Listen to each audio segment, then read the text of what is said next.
YCP ప్రభుత్వం వచ్చిన దగ్గర నుంచి కూడా జగన్మోహన్ రెడ్డి పాదయాత్ర చేసి అబద్ధపు మాటలు చెప్పి ముఖ్యమంత్రి అయిన దగ్గర నుంచి తప్పుడు జీవోలు తీసుకొచ్చి పరిపాలన మీద దృష్టి పెట్టకుండా ఆంధ్ర రాష్ట్రాన్ని అధోగతి పాలు చేశారు.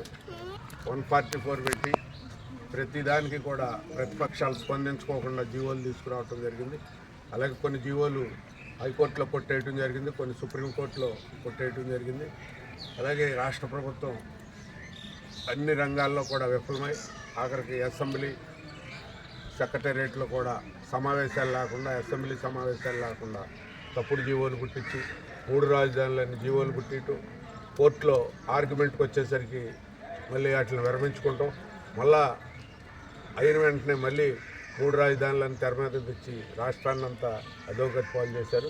ఇంకా అలాగే ఎలక్ట్రికల్ విద్యుత్ సంస్కరణల మీద కూడా కొన్ని జీవోలు తెచ్చి రైతాంగానికి మీటర్లో దాని మీద వాటికి సంబంధించి వేల కోట్ల రూపాయల టెండర్లకు కూడా రాంగ్ రూట్లో జీవోలు తీసుకొచ్చి చేయటం జరిగింది.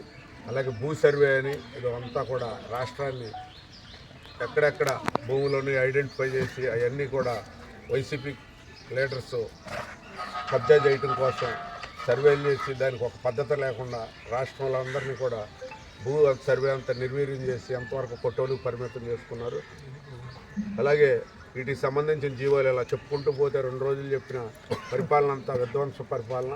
జగన్మోహన్ రెడ్డి ప్రభుత్వాన్ని ఆఖరి గడియలు వచ్చేసి ఇంకా 88 రోజుల్లో ప్రభుత్వం కూలిపోయి చంద్రబాబు నాయుడు గారు ముఖ్యమంత్రి అవటం ఖాయం. కాబట్టి ఇలాంటి దుర్మార్గమైన ముఖ్యమంత్రి ఆయన పాలనలో ఇచ్చిన తప్పుడు జీవోలన్నింటినీ కూడా ఇవాళ రాష్ట్ర వ్యాప్తంగా తెలుగుదేశం కార్యకర్తలు, లీడర్లు, తెలుగుదేశం కుటుంబ సభ్యులు అందరూ కూడా ఈ భోగిమంటల్లో సంక్రాంతి సందర్భంగా ఈ జీవోలన్నీ భోగిమంటల్లో ప్రతులను కాల్చడం జరిగింది.